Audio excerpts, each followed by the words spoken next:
2월 23일 수요일에 하나님 앞에 기도하였습니다. 우리 찬송가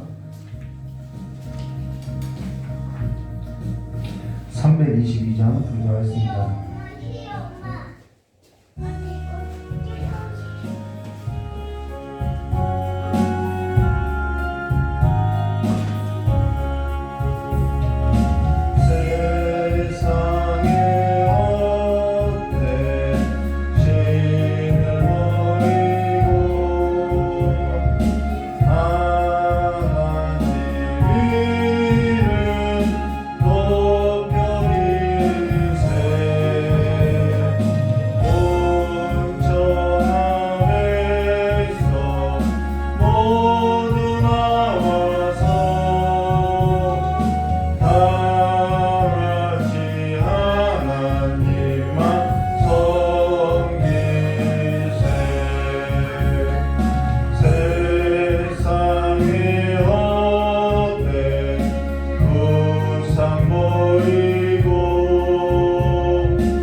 주님 말자지 따라 나는 가리라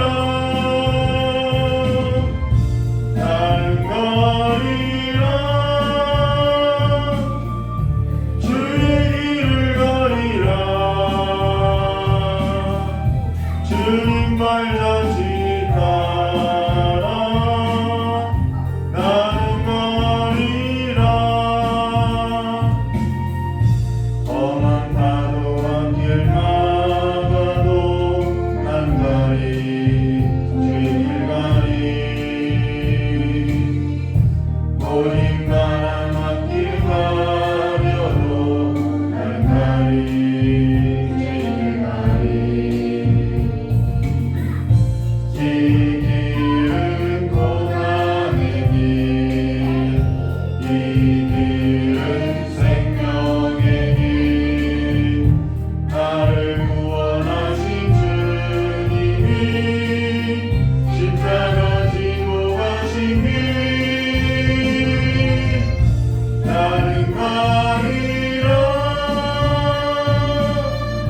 주의 길을 가리라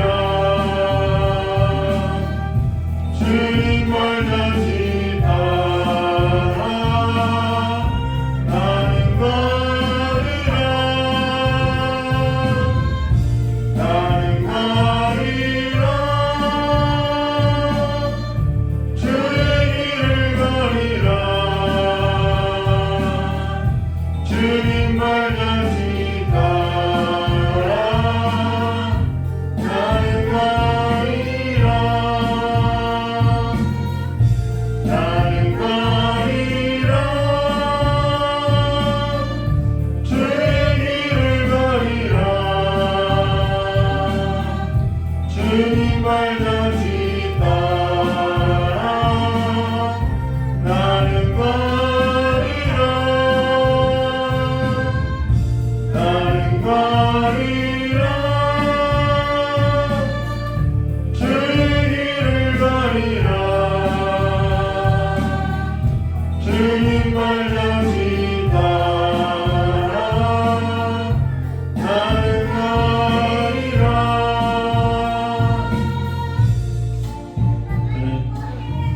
성경에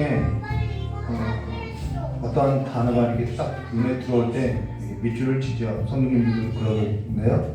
근데 꼭 밑줄 치는 부분이 있는데요. 그게 뭐냐면 오직이라는 단어가 있어요. 신앙은 단순해요. 오직 그 하나님만을 사랑하라 오직 주만을 내 마음에 두라 이 말씀이 있을 때는 꼭 이렇게 밀줄을 친다는 것입니다. 저는 오직이라는 단어가 너무 좋아요.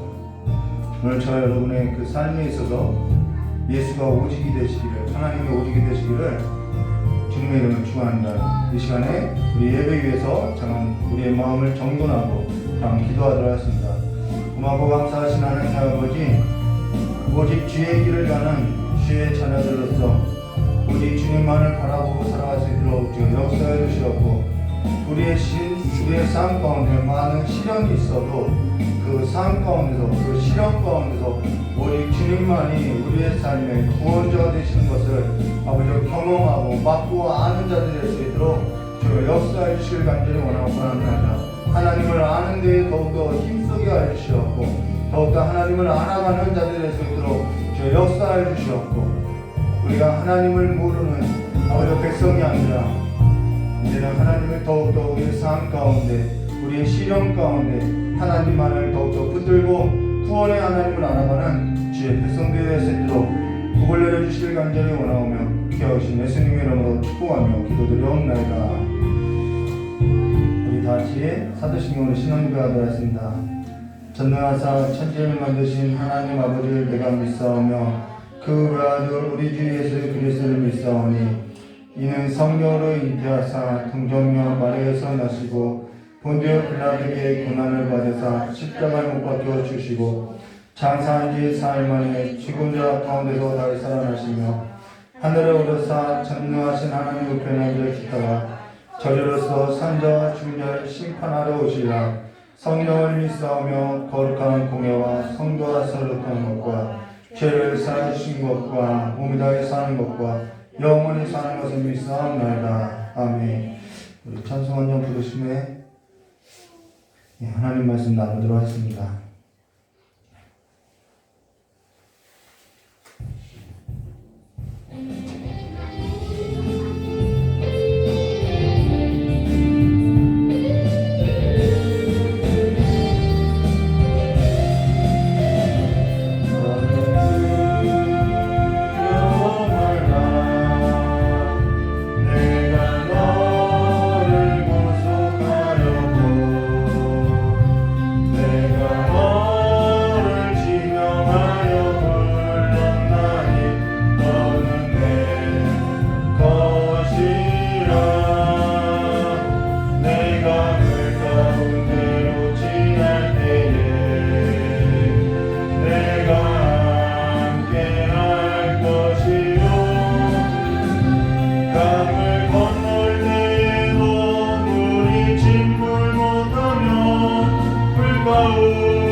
다니엘서 3장 13절에서부터 18절까지입니다. 다니엘서 3장 13절에서부터 18절까지의 말씀 한 절 한 절 기도하도록 하겠습니다. 전에 이 다니엘서를 이렇게 설교할 때 제가 이제 하루는 꿈을 꿨는데 그 꿈 이야기를 했는데 다시 설교하려고 했더니 기억이 안 나는 거예요. 그래서 그 꿈 이야기를 못 해줄 것 같아요. 우리 다니엘서 3장 13절과 18절 말씀 기도하였습니다. 네, 한 절 한 절 기도하도록 하겠습니다. 느부갓네살 왕이 노하고 분하여 사드락과 메삭과 아벳느고를 끌어오라 바라매 드디어 그 사람들이 왕의 앞으로 끌려온지라. 느부갓네살이 그들에게 이르되 사드락 메삭 아벳느고야 너희가 내 신을 섬기지 아니하며 내가 세운 신상에게 절하지 아니한다 하니 사실이니라. 이제라도 너희가 준비하다가 나팔과 피리와 수금과 사면금과 양금과 생황과 및 모든 악기 소리를 들을 때에 내가 만든 신상 앞에 엎드려 절하면 좋거니와 너희가 만일 절하지 아니하면 즉시 너희를 맹렬히 타는 풀무불 가운데 던져 넣을 것이니 능히 너희를 내 손에서 건져낼 신이 누구겠느냐 하니. 사드락과 메삭과 우리가 이 일에 대하여 왕에게 대답할 필요가 없나이다. 왕이여 우리가 섬기는 하나님이 계시다면 우리를 맹렬히 타는 풀무불 가운데서 능히 건져내시겠고 왕의 손에서도 건져내시리라. 함께 했습니다. 그렇게 하지 아니하실지라도 왕이여 우리가 왕의 신들을 섬기지 아니하고 왕이 세우신 금신상에게 절하지도 아니할 줄을 아옵소서. 아멘. 자, 기도하도록 하겠습니다. 고맙고 감사하신 하나님 아버지, 모든 가치가 다 무너지고 경계가 무너지고 허물어지는 이때에 예수를 믿는 하나님의 자녀들이 절대 가치에 붙들린 믿음을 가지고 살아갈 수 있도록 이 시간에 믿음을 더하여 주시길 간절히 원하오며 귀하신 예수님의 이름으로 축복하며 기도드리옵나이다. 오늘 다니엘서 3장 1절부터 30절 말씀 가지고 절대 가치에 붙들린 믿음이라고 제목을 붙여서 함께 나누도록 하겠습니다. 사실 이 본문이 상당히 무게감 있는 본문이죠. 그리고 우리가 성경을 이야기로 들을 때는 그냥 이야기구나 라고 하겠지만은 이것이 우리의 삶 가운데 현실이 되어야 한다는 것이죠. 설교죠. 이 본문의 말씀을 가지고 그래서 설교를 하고자 성령의 도움을 구하고 성경 말씀 다니엘서 3장 1절부터 30절까지 묵상하던 중에 깨닫게 된 것이 뭐냐면은 믿음에 있어서 믿음이란 절대 가치에 붙들려서 살아가는 것이 믿음이구나 라고 이렇게 깨닫게 됐다는 것입니다. 여러분들도 묵상해 오셨을 거라고 믿고 설교하도록 하겠습니다. 근데 모든 것이 상대적인 가치에 있어서 붙들려서 살고 있는 것은 사실 믿음에 있어서 결부된 삶이 아니라 세속적인 삶이라고 볼 수 있다는 것이죠. 그러면서 절대 가치에 있어서 제시할 때, 우리가 어떠한 것을 절대 가치에 있어서 제시를 할 때 상대 가치로서 삶을 살다 보면은 사람이 그렇게만 살아야 하는 까닭이 무엇이냐고 반문하게 된다는 것입니다. 남자가 여장을 하면 안 되냐? 그 이유가 뭐냐고 반문하고요. 여자가 남장하면 안 되느냐? 그것에 관해서 반문하고요. 교회를 다닐 때 술이나 담배나 세상의 오락이나 가요나 그런 것에 있어서 즐기면 안 되는 까닭이 무엇이냐? 반문하게 된다는 것이죠. 그냥이 없어요. 이 신앙에 있어서 절대 가치가 있으면은 그것이 그냥 되어지는데 이 그냥이 안 된다는 것이죠. 그걸 왜 해야 하느냐라고 반문하게 된다는 것입니다.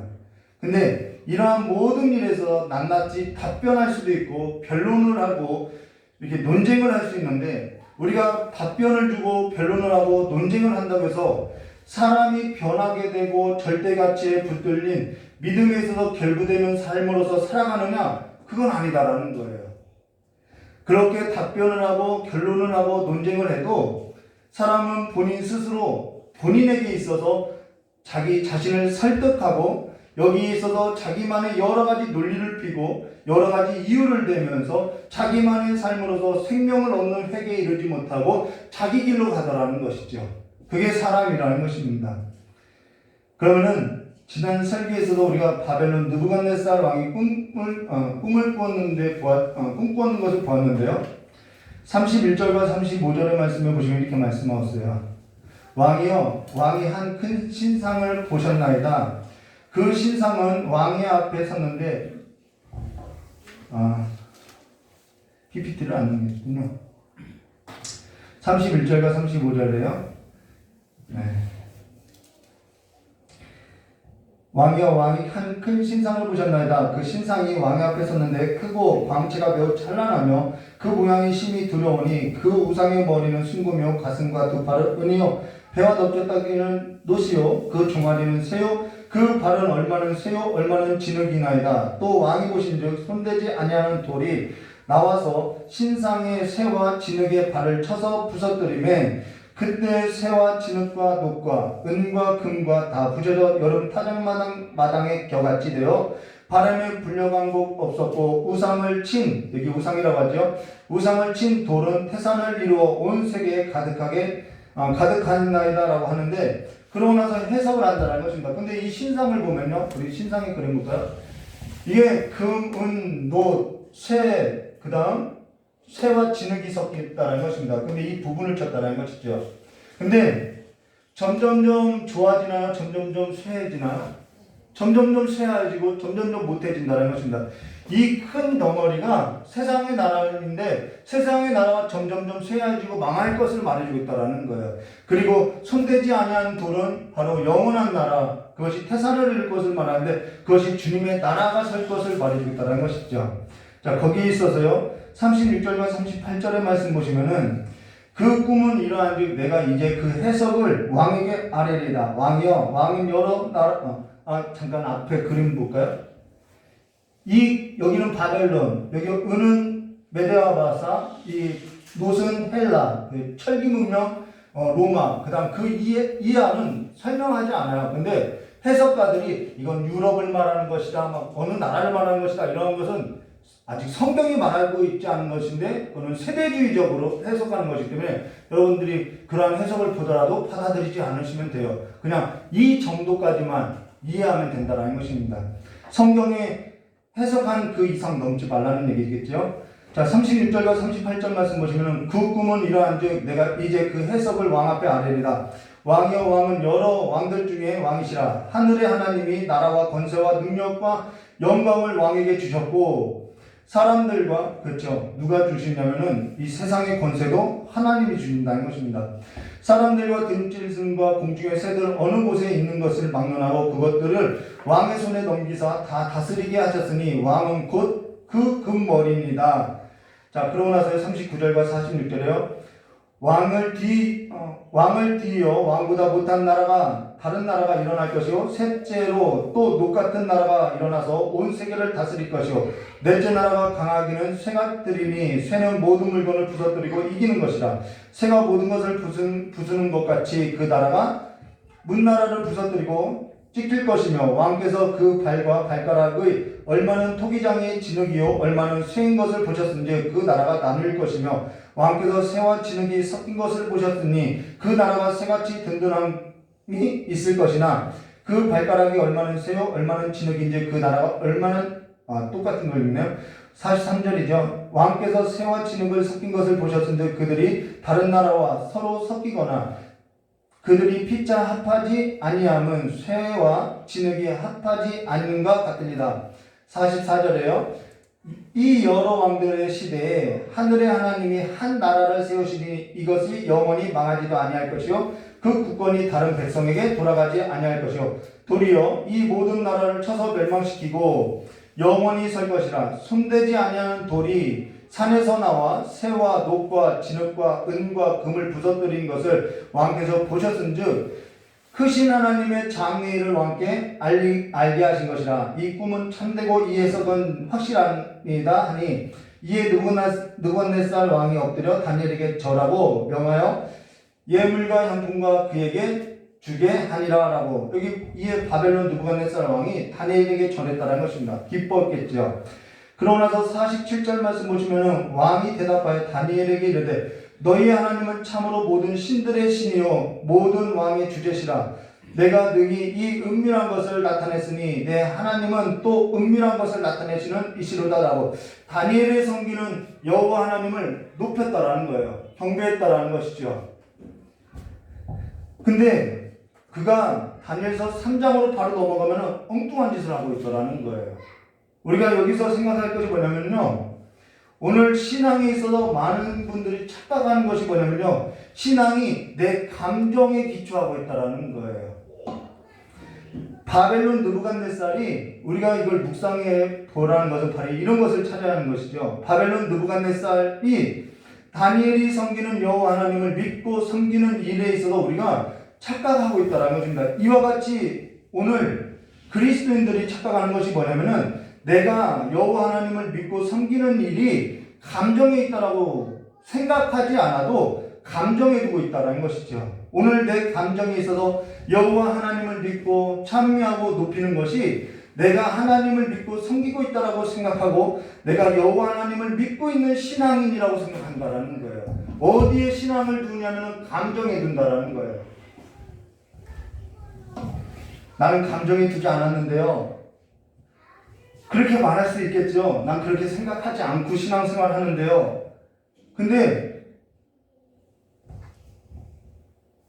감정이 드는 경우들이 많이 있다는 것입니다. 여기 45절과 46절 말씀 보도록 하겠습니다. 손대지 아니하는 돌이 산에서 나와서 새와 녹과 진흙과 은과 금을 부서뜨린 것은 왕께서 보신 것은 크신 하나님의 장래를 왕께 알리신 것이라. 이 꿈은 참되고 이 해석은 확실하니 이에 느부갓네살 왕이 엎드려 다니엘에게 전하고 명하여 예물과 향품을 그에게 주게 하니라라고 했는데요. 근데 지금 그가 무엇을 하고 있느냐? 자, 다니엘이 섬기는 그 하나님을 높이고 찬양했어요. 경배했어요. 너희 하나님이야말로 진짜 하나님이라고 이야기했어요. 근데 바로 이어서 무엇을 하냐면 다니엘서 3장 1절 느부갓네살 왕이 금으로 신상을 만들었으니 높이는 60규빗이요 너비는 6규빗이라 그것을 바벨론 지방의 두라 평지에 세웠더라라고 지금 금신상을 세워놨다라는 거예요. 자, 감정으로서 하나님을 높였지만은 그가 지금 금신상을 섬겼다라는 것이죠. 그래서 믿음이 아니라고 하는 거라는 것입니다. 왜 두라 평지에다 세웠냐면은 모든 사람이 볼 수 있도록 금신상을 세워놨다라는 거예요. 지금 여기 나와서 예배를 드리고 하나님을 사랑한다고 하고 하나님을 높인다고 해도 예배당 문만 나가면요 무슨 일을 하는지 알 수 없죠. 그냥 잊어버리고 사는데 예배당에 나와서 하나님을 높이고 노래했다고 해서 내가 내 감정이 하나님을 사랑하고 하나님을 믿고 하나님을 잘 섬기는 신앙인으로서 생각한다라는 것이죠. 이게 느부갓네살하고 다른 것이 아무것도 없다는 것입니다. 이게 세상 사람하고 세속의 가치, 그러니까 절대 가치가 있지 않을 때는 이렇게 세속의 가치에 있어서의 신앙과 다르지 않다라는 거예요. 감정적인 동요가 우리는 믿음이라고 보지 않는다라는 것이죠. 근데 여기 손대지 아니하는 돌이라는 것은 뭐냐면은 이사야 선지자가 예언했듯이 이 예언에 있어서 사도 베드로가 이제 해석을 했죠. 베드로전서 2장 3절과 9절에요. 너희가 주의 인자하심을 맛보았으면 그리하라. 하나님의 인자하심을 맛보았대요. 근데 사람에게 버림받았으나 하나님께 택하심을 입은 보배로운 산돌이신 예수께 나아가 너희도 산돌과 같이 신령한 집으로 세워지고 예수 그리스도로 말미암아 하나님이 기쁘게 받으실 신령한 제사를 드릴 거룩한 제사장이 될지니라. 성경에 기록됐을 때보다 내가 택한 보배로운 모퉁이 돌을 시온에 두노니 그를 믿는 자는 부끄러움을 당하지 아니하리라 하였으니 그러므로 믿는 너에게는 보배이나 믿지 아니하는 자들에게는 건축자들이 버린 그 돌이 모퉁이의 머릿돌이 되고 또 부딪히는 돌과 걸려 넘어지는 바위가 되었다 하였느니라. 그들이 말씀에 순종하지 아니함으로 넘어지나니 이는 그들을 이렇게 정하신 것이라라고. 여기 믿는 자와 믿지 아니하는 자에 관해서 이야기하고 있다는 것입니다. 근데 믿는 자라는 것은 뭐냐면은 그 돌, 그 산돌이신 예수 그리스도를 뭘로 보는 거예요? 보배로 본다라는 거예요. 부하로서 본다라는 것이죠. 부하와 보배라는 것은 절대적인 가치를 말한다라는 거예요. 무엇과도 비교할 수 없는 것으로서 본다라는 거예요. 근데 느부갓네살은 그냥 자기 감정에 그 다니엘의 하나님을 높였지만은 그 하나님은 여러 신들 중에 내가 신으로 섬기는 여러 신들 중에 하나라는 거예요. 여기 손대지 아니하는 돌이라는 것은 예수 그리스도를 말한다는 것입니다. 분명 지금 바벨론 느부갓네살은 다니엘이 믿고 섬기는 하나님을 참으로 모든 신들의 신이라고 높였다라는 거예요. 우리도 예배 시간에 예배당에 나와서 하나님 사랑합니다. 하나님이 나의 주이시고 얼마든지 높일 수 있다라는 거예요. 물론 바벨론 느부갓네살에게 있어서는 이것이 최고의 칭송이라고 할 수 있다라는 거예요. 그러나 최고의 칭송이 믿음이냐? 그것은 또 다른 문제라는 것이죠. 바벨론 느부갓네살에 있어서 아직 하나님이 절대적이지 않고 보배로서 부하로서 발견되지 않다라는 것입니다. 아직 눈이 떠져 있지 않다라는 거예요. 그리고 앞서 다니엘이 바벨론 느부갓네살 왕이 꾸었던 꿈에 있어서 해석을 할 때 뭐라고 하냐면은 36절과 38절에 이렇게 말하죠. 그 꿈은 이러한즉 내가 이제 그 해석을 왕 앞에 아뢰리이다. 왕이여 왕은 여러 왕들 중에 왕이시라. 하늘의 하나님이 나라와 권세와 능력과 영광을 왕에게 주셨고 사람들과 들짐승과 공중의 새들 어느 곳에 있는 것을 막론하고 그것들을 왕의 손에 넘기사 다 다스리게 하셨으니 왕은 곧 큰 머리니다라고, 왕을 금 머리라고, 이렇게 그 금신상, 꿈에 보았던 그 금신상의 머리라고 이야기했다라는 거예요. 그랬더니 다니엘이 바르게 해석을 해줬는데, 이 바벨론 느부갓네살 왕은 잘못 이해하고 잘못 받아들이고 자기 감정에 빠져 잘못 삶에 적용하고 있다라는 거예요. 아, 내가 금신상 맞지, 내가 머리 맞지, 이렇게 이해해버렸다라는 거예요. 그것이 무너질 것이라는 것을 보지 못했다라는 것이죠. 그러고 나서 다니엘서 3장 2절과 7절에 이렇게 말씀하죠. 느부갓네살 왕이 사람들을 보내어 총독과 수령과 행정관과, 이게 잘못 적용한 삶의 태도라는 것입니다. 행정관과 모사와 재판관과 재무관과 재판관과 법률사와 각 지방 모든 관원을 느부갓네살 왕이 세운 신상의 낙성식에 참여하게 하며, 이에 총독과 수령과 행정관과 모사와 재무관과 재판관과 법률사와 각 지방의 모든 관원이 느부갓네살 왕이 세운 신상의 낙성식에 참여하여 느부갓네살 왕이 세운 신상 앞에 서니라. 선포하는 자가 크게 외쳐 이르되, 백성들아, 나라들과 각 언어로 말하는 자들아, 왕이 너희 무리에게 명하시나니 너희는 나팔과 피리와 수금과 사명금과 양금과 생황과 모든 악기의 소리를 들을 때에 엎드려 느부갓네살 왕이 세운 금신상에 절하라. 누구든지 엎드려 절하지 아니하는 자는 즉시 백렬이 타는 풀무불에 던져 넣으리라 하였더라. 모든 백성이 나라들과 각 언어를 말하는 자들이 나팔과 피리와 수금과 사명금과 양금과 및 모든 악기 소리를 들을 때 곧 느부갓네살 왕이 세운 금신상에게 엎드려 절하니라 라고 이야기했어요. 근데 4절과 5절에요.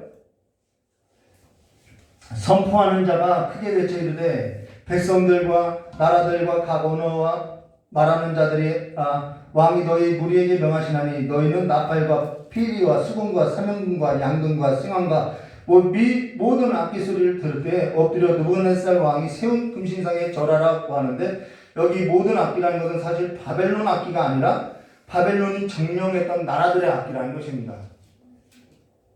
전에도 이것에 관해서 언급했듯이 이 노래라는 것은요, 오늘 감정에 관해서 이야기하고 있죠.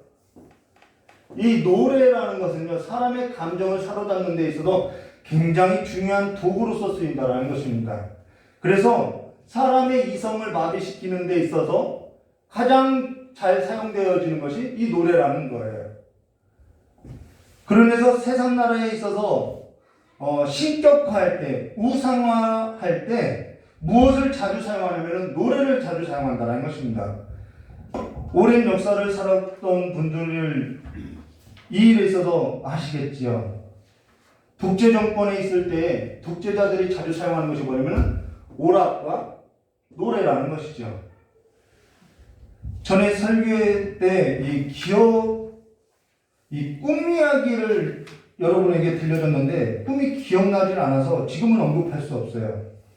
근데 어찌되었던요?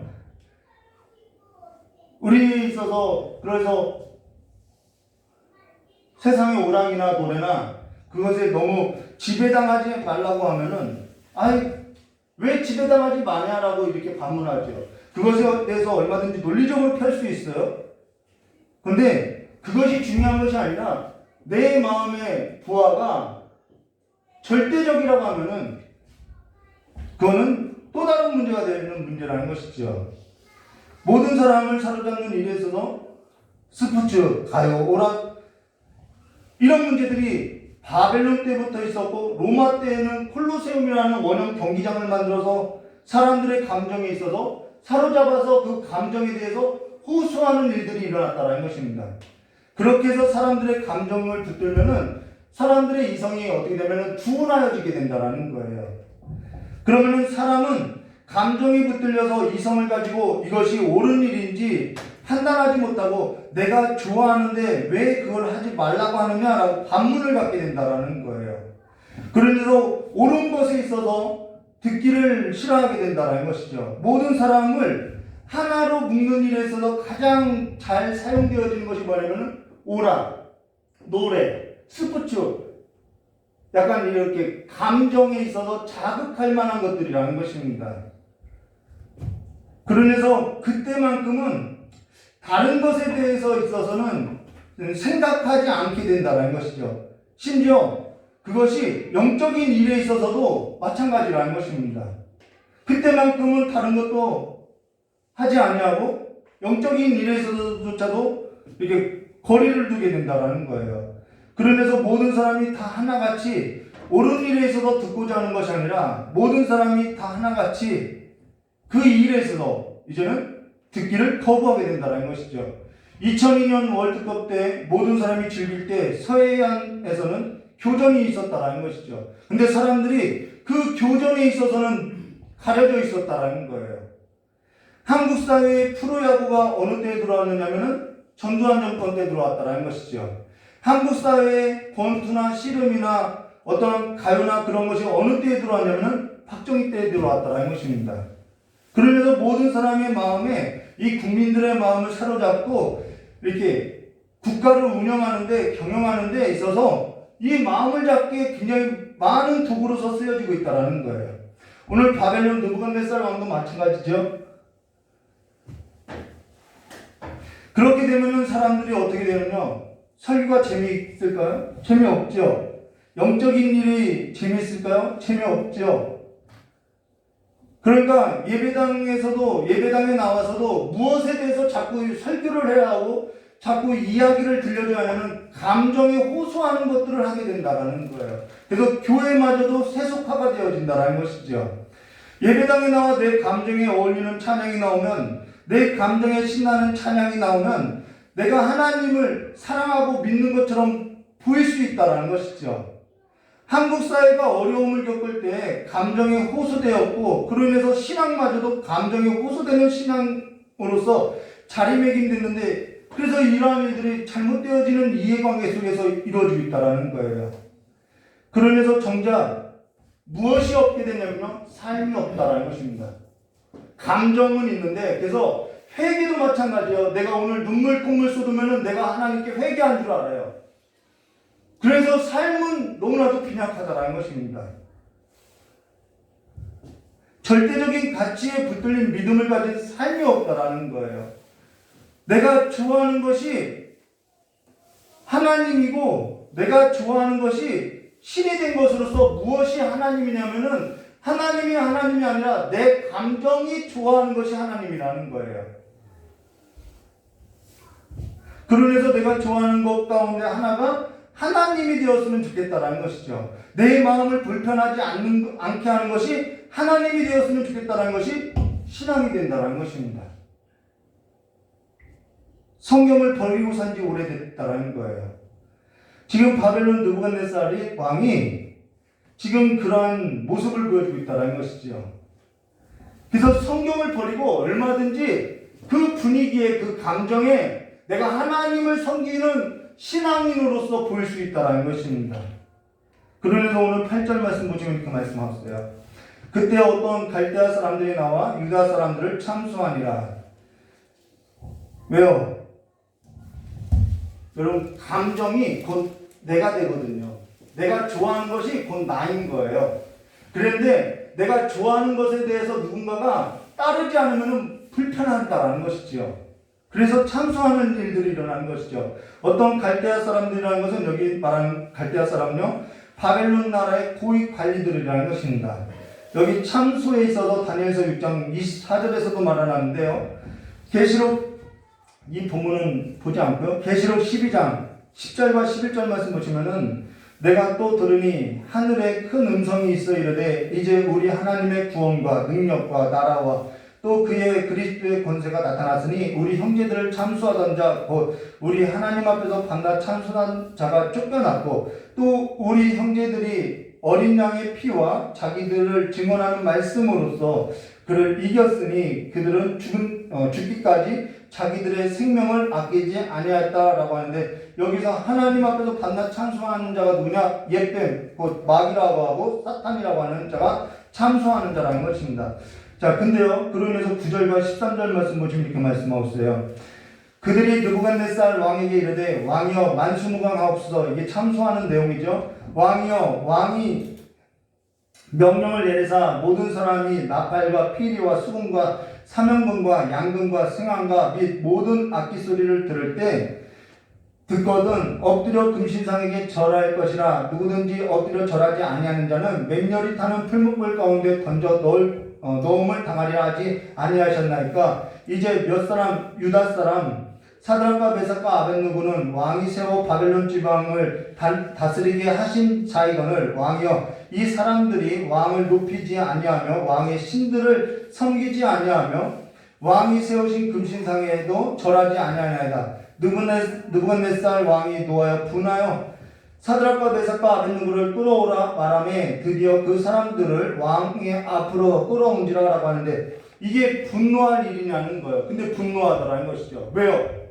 그 금신상이 곧 자기라는 거예요. 자기를 섬기지 않는 일로서 보고 있다는 것입니다. 내 마음이 동한 것이 곧 자기라는 거예요.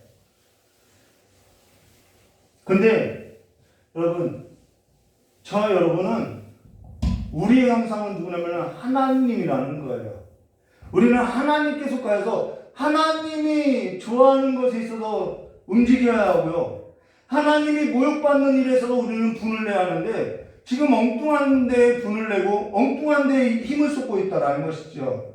지금 바벨론 느부갓네살 왕이 노하여 분했다는 것은 자기 마음에 찬물을 끼얹었다라는 거예요. 근데 사실 정작 그가 어디에 기뻐하고 있고 어디에 분노해야 하는지를 모르고 있다라는 거예요. 무엇에 있어서 좋게 여기고 있는지 전혀 모르고 눈이 감겨져 있는데, 그것을 성경에서는 어둠이다라고 말한다라는 것입니다. 그로 인해서 눈이 있어도 보지 못한다라는 거예요. 귀가 있어도 듣지 못한다라는 거예요. 우상을 섬겼더니 우상과 같은 형상이 되었다라는 거예요. 살아있는 자가 아닌 것이죠. 그러면서 14절과 15절에 이렇게 말하고 있죠. 느부갓네살이 그들에게 물어 이르되 사드락과 메삭과 아벳느고야 너희가 내 신을 섬기지 아니하며 내가 세운 금신상에게 절하지 아니한다 하니 사실이냐라고 묻는데요. 지금 중요한 것은, 그에게 중요한 것은 진리가 아니에요. 하나님이 아니에요. 그 일이, 내가 좋아하는 그 일에서도 너가 좋아하지 않고 섬기지 않고 따르지 않는 것이 사실이냐 사실이 아니냐, 이것만 중요하다라는 거예요. 진리에 있어서 그렇게 모르고 살아가게 된다라는 거죠. 그러고 나서 15절에요. 이제라도 너희가 준비하였다가 나팔과 피리와 수금과 사명금과 양금과 생황과 및 모든 악기 소리를 들을 때 내가 만든 신상 앞에 엎드려 절하면 좋거니와 너희가 만일 절하지 아니하면 즉시 너희를 맹렬히 타는 풀무불 가운데 던져 넣을 것이니 능히 너희를 내 손에서 건져낼 신이 누구이겠느냐 하니라고. 좀 전만 해도 그만한 신이 없다고 노래했는데 얼마 지나지 않아서 내 손에서 건져낼 신이 어디 있겠냐라고 이야기했던 것입니다.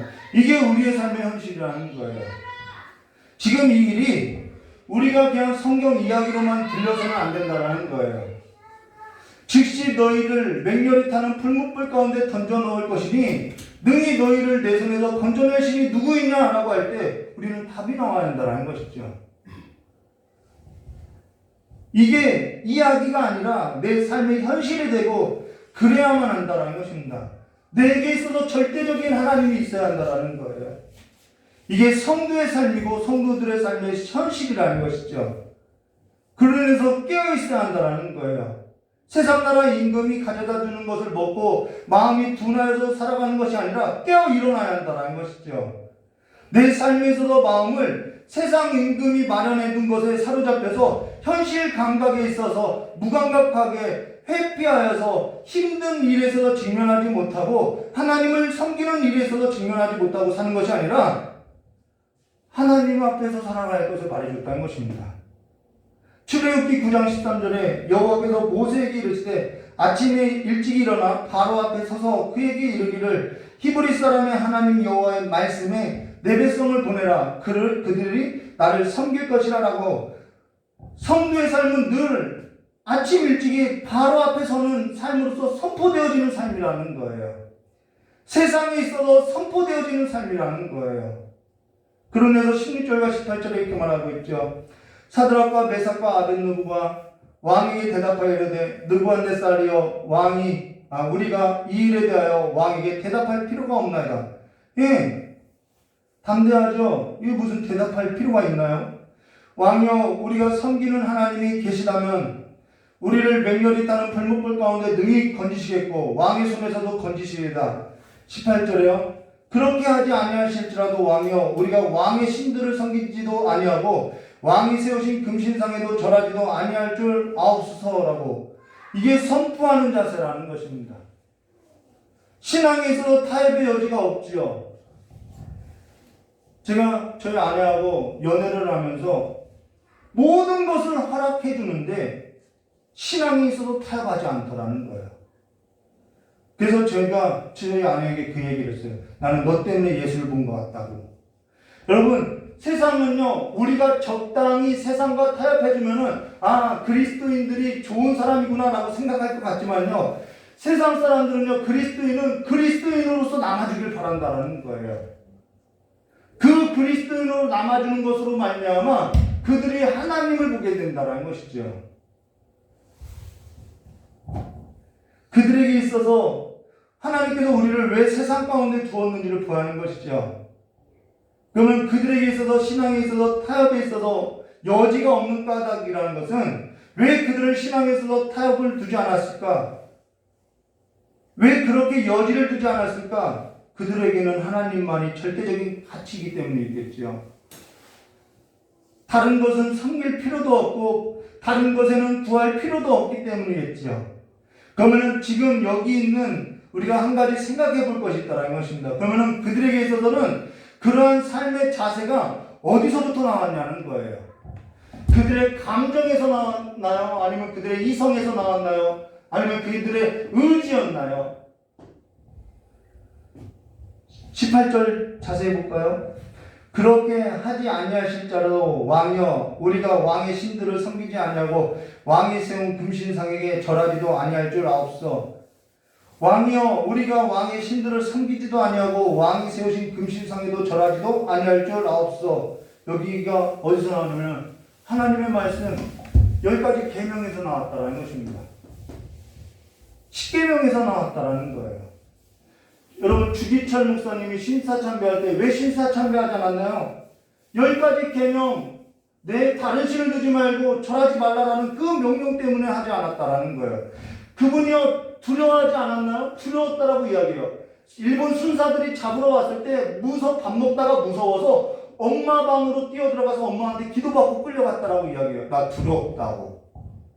여러분, 이들도 두려웠던 건 똑같아요. 그런데 그들의 삶의 신앙은 어디다 두냐면 자기 감정, 이성, 의지에 둔 것이 아니라 하나님의 말씀에 두었다라는 거예요. 하나님의 말씀에 기초에 두었다라는 것이죠. 그게 믿음이라는 것입니다. 근데 말씀을 묵상하지 않는 자가 이러한 신앙이 나올 수 없겠죠. 출애굽기 20장 3절과 6절, 너는 나 외에 다른 신을 내게 두지 말라. 너를 위하여 새긴 우상을 만들지 말고 또 그 위로 하늘에 있는 것이나 아래로 땅에 있는 것이나 땅 아래 물속에 있는 것이나 어떠한 형상도 만들지 말며 그것들에게 절하지 말며 그것들을 섬기지 말라. 나 내 하나님 여호와는 질투하는 하나님인즉 나를 미워하는 자는 이게 미워하는 거래요. 나를 미워하는 자는 죄를 갚되 아버지께로부터 아들까지 3, 4대까지 이르게 하거니와 나를 사랑하고, 여러분, 우리가 하나님 여기 예배당에서 하나님 사랑해요, 하나님 높여드려요, 그게 예배가 아니라 나를 사랑하고 내 계명을 지키는 자에게 이게 하나라는 거예요. 천대까지 은혜를 베푸시라라고. 나를 사랑하는 것은 우리 감정에 기초하여서 예배당에 나와서 눈물을 흘리는 거기서 끝나는 것이 아니라 하나님 계명을 따라서 살아가는 삶의 변화가 있어야 할 것을 말해줬다는 것입니다. 사랑이라는 것은 그래서 전부를 걸지 않으면 안 되는 거죠. 절대적인 것이죠. 내가 당신을 이만큼 사랑하는데 저 옆집 아줌마는 이만큼 사랑해. 그러니까 얼마나 상대적으로 당신을 많이 사랑해. 이건 사랑이 아니라는 거예요.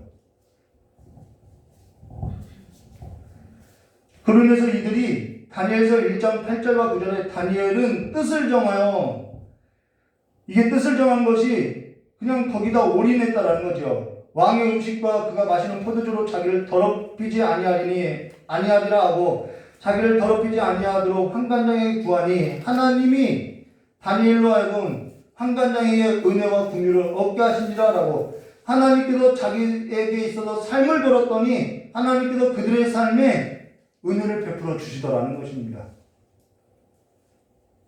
바벨론에 있어서 화려한 강한 그 문명 앞에 자기 감정을 자기 신앙을 준 것이 아니라 하나님 말씀에 자기 신앙을 두고 하나님 말씀에 깨어난 이성을 가지고 자기 감정이 흔들리지 않냐고 하나님 말씀에 뿌리를 두고 자기 삶을 하나님께 두고 절대적인 삶의 가치에 있어서 붙들린 신앙으로서 보여줬더니 사실 그것이 하나님께 은혜 입은 자이고 하나님께 은혜 입은 자로서 살더라는 거예요.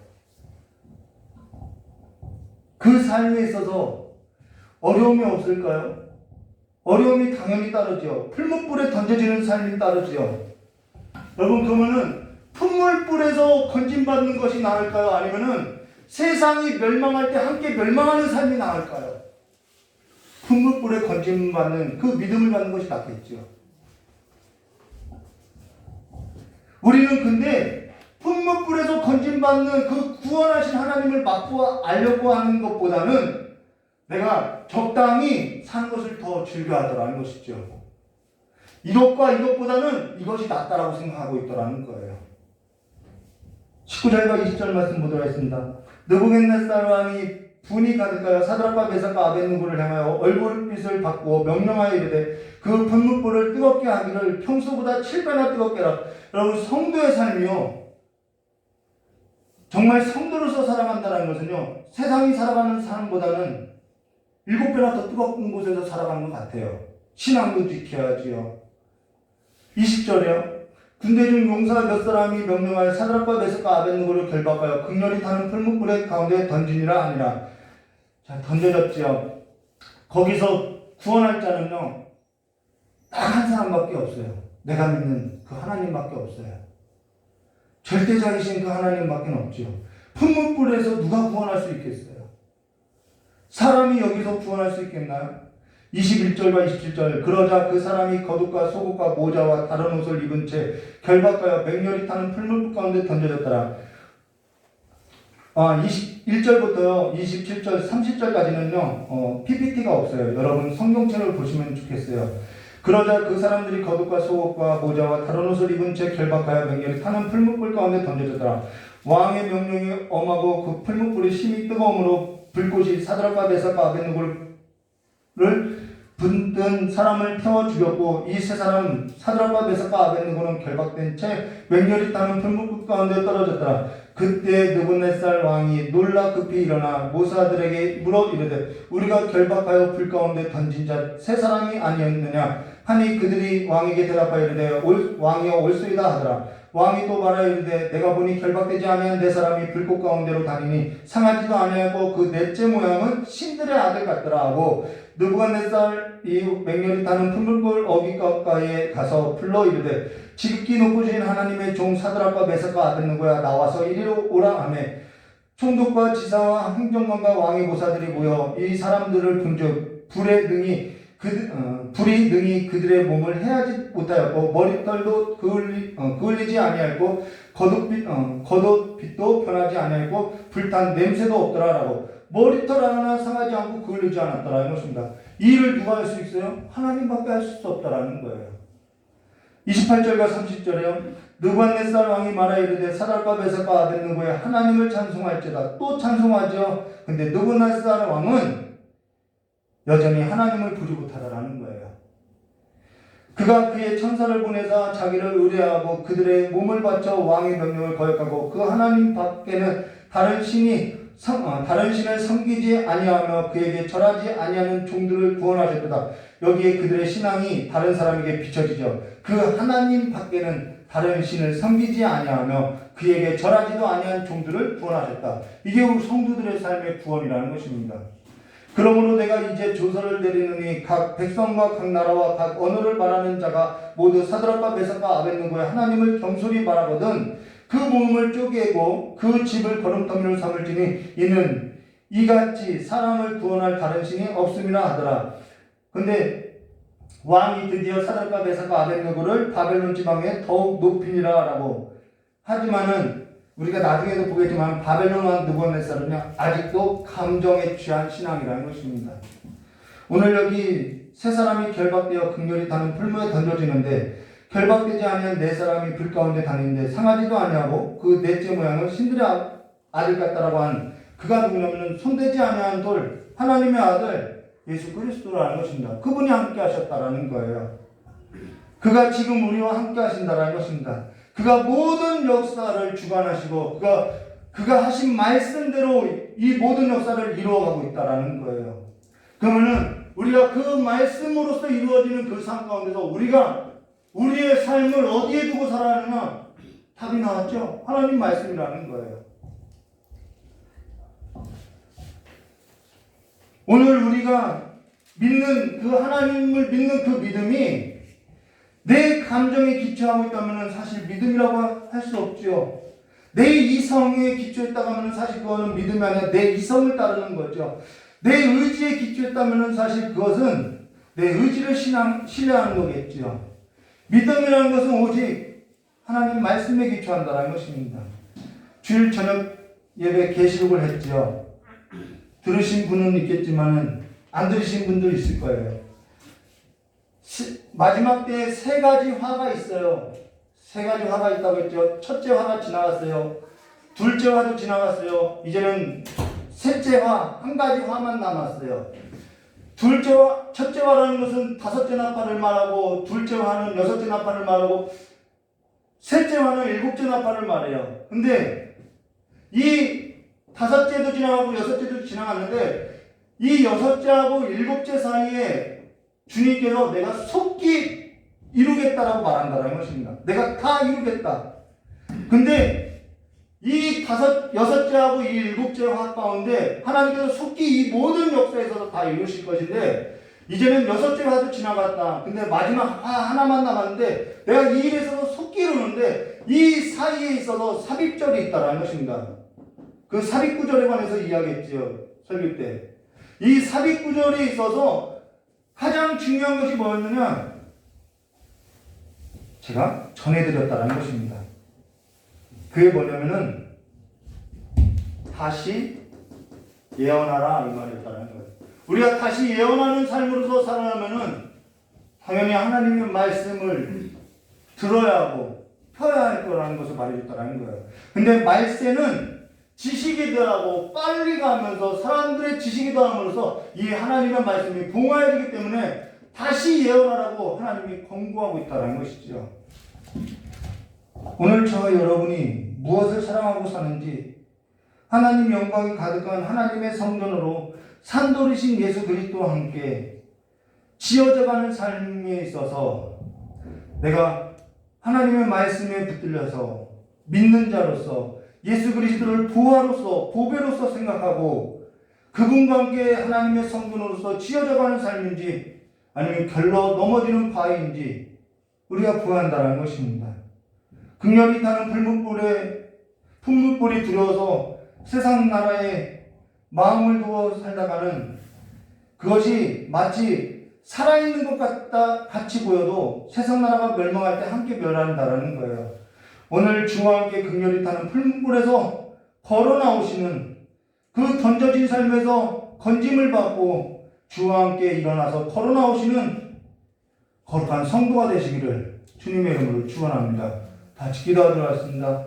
고맙고 감사하신 하나님 아버지, 우리의 믿음 없음을 주님께서 아시오니 불쌍히 여겨주시었고 이제는 우리의 삶이 이제는 하나님의 말씀에 기초하여서 하나님의 말씀을 붙들고 걸어나가는 삶이 될 수 있도록 주여 역사해 주시었고 하나님의 말씀이 가려지고 봉화해지는 삶이 아니라 하나님의 말씀이 이제는 펴지고 들려지고 묵상되어서 다시 하나님의 말씀을 이 말세에 선포하고 예언되어지는 삶으로서 살아갈 수 있도록 복을 내려주시옵고 세상 가운데서 하나님의 자녀들로서 설 수 있도록 세상과 직면하면서 살아갈 수 있는 믿음을 허락하여 주시길 간절히 원하오며 기어오신 예수님의 이름으로 축복하며 기도드리옵나이다.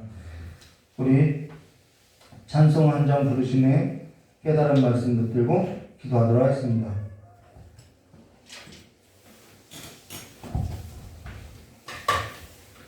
그래, 앞에서 불렀던 찬양 부르도록 하겠습니다. 불 좀 꺼주세요.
기도하면서 가만히 묵상하는데 요즘에 시편 말씀을 읽거든요.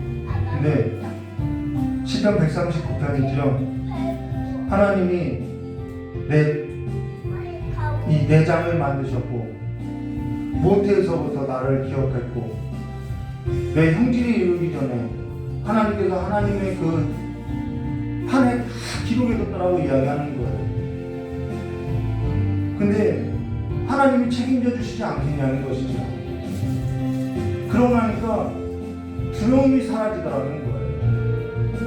아니 하나님이 내가 엄마 뱃속에 내가 조성되기도 전에 하나님이 이리 만들고 저리 만들고 다 나를 만들었는데 그분이 내 인생을 책임져 주지 않겠냐는 거예요. 오늘 여러분의 인생도 그 하나님이 책임져 주신다는 것입니다. 오늘 그 하나님만을 믿고 그 하나님만을 섬기고 여러분의 그 삶에서도 건진받고 구원받는 그 하나님의 그 구원하심을 맛보아하는 자들이 되시기를 주님의 이름을 축원합니다. 이 시간 깨달은 말씀 붙들고 기도하도록 하겠습니다. 참으로 고맙고 감사하신 하나님 아버지, 우리의 삶에 이제는 헛된 우상을 버리고 오직 구원하시는 그 그 구원의 능력이 하나님께 있사오니 하나님만을 섬기고 하나님만을 우리의 마음 가운데 두고 살아가는 삶으로서 날마다 우리의 삶에 있어서 극렬히 타는 그 분무불 가운데서 주와 함께 걸어나오는 삶이 될 수 있도록 그 역사해 주시길 간절히 원하고 합니다. 이 큰 아버지여 바벨론과 같은 이 세상 나라에서 아버지여 주의 백성들에게 은혜를 베풀어 주시옵고 주의 백성들이 또한 주께 뜻을 정하고 일어나서 걸어나오는 삶이 될 수 있도록 저 역사해 주시옵고 이제는 하나님의 말씀을 끄고 하나님의 말씀을 먹으며 하나님의 말씀에 우리의 삶을 두고 아버지 하나님을 사랑하는 자들로서 살아갈 수 있도록 역사해 주시길 간절히 원하고 합니다. 내 이성보다 내 감정의 권위보다 내 삶의 의지보다 하나님의 말씀이 그렇다고 하면은 아버지 아멘하고 그렇다고 믿고 걸어나오는 자들이 될 수 있도록 역사해 주시옵소서. 하나님의 아니라고 하면은 아멘하고 받아들이지 아니하고 하나님만을 믿고 걸어나오는 자들이 될 수 있도록 역사해 주셔서 모든 삶에 있어서 하나님의 그 말씀 위에 살아가는 아버지 주의 백성들이 될 수 있도록 역사해 주시옵고 하나님의 백성으로서 살아가는 데 있어서 모든 장애를 이제 우리의 걸림이 되었던 그 모든 것을 치워버리고 하나님 앞에 산돌이신 예수 그리스도 앞에 나와서 예수와 함께 살아가는 삶에 있어서 기쁨을 즐거움을 맛보아 나가는 자들이 될 수 있도록 하나님을 경험해가는 자들이 될 수 있도록 역사해 주시길 간절히 원합니다. 수월에 가도 아버지와 사망의 짐의 골짜기 가도 죽을 것 같은 환경 가운데서도 예수 이름으로 하여 주시옵고 예수의 이름으로서 건진받고 구원받는 아버지 그 삶의 경험을 하나님의 일하심을 날마다 경험되어져서 조금씩 하나님을 알아가는 눈금이 커지게 하여 주시옵고 하나님을 믿는 그 눈금이 더욱더 자라나게 하여 주시길 간절히 원하오며 예수님 이름으로 축복하며 기도드리옵나이다. 조신하는 이 아버지 환경에 지배당하지 않고 상황에 지배되는 것이 아니라 우리가 두려워야 할 분은 하나님 한 분밖에 없사오니 이제는 하나님을 두려워하고 그 상황에 있어서 주관자이신 하나님을 붙들고 일어나는 자들이 될 수 있도록 역사해 주시길 간절히 원하고 합니다. 모든 상황에 있어서 우리를 구원할 자는 우리의 마음 가운데 둔 하나님 한 분밖에 없다는 사실을 기억하고 이제는 우리의 삶에 있어서 우리를 걸려 넘어지게 하는 모든 장애를 치워버리고 산돌이신 예수 그리스도를 붙들고 산돌이신 예수 그리스도와 함께 지어 하나님의 성전으로 지어져 가는 아버지와 그리스도의 사람으로서 하나님의 영광을 맛보고 경험하면서 하나님을 모든 상황 가운데 알아가는 그리스도의 사람으로서 믿음의 사람으로서 자라나게 해주시옵고 우리가 혹 걸려 넘어질 때에도 다시 한번 주의 이름 부르게 해주시옵고 우리가 하나님께서 일하심을 볼 때에도 주의 이름을 부르는 자들이 될 수 있도록 주 역사해 주실 간절히 원하오며 귀하신 예수님의 이름으로 축복하며 기도드리옵나이다. 우리 주기도문으로 오늘 수예배 마치도록 하겠습니다. 하늘에 계신 우리 아버지여 이름이 거룩히 받으시며 나라의 무엇이며 뜻이 하늘에서 이루어진 것 같이 땅에서도 이루어지라. 오늘 우리에게 용할 양식을 주옵시고 우리가 우리 죄진자의 사하는 것 같이 우리 죄를 사하여 주시고 우리를 시험에 들게 하지 마옵시며 다만 악에서 구하옵소서. 태계의 나라와 권세와 아버지께 영원히 싸움나이다. 아멘. 우리 하나님께 영광과 소리 드렸습니다. 감사합니다.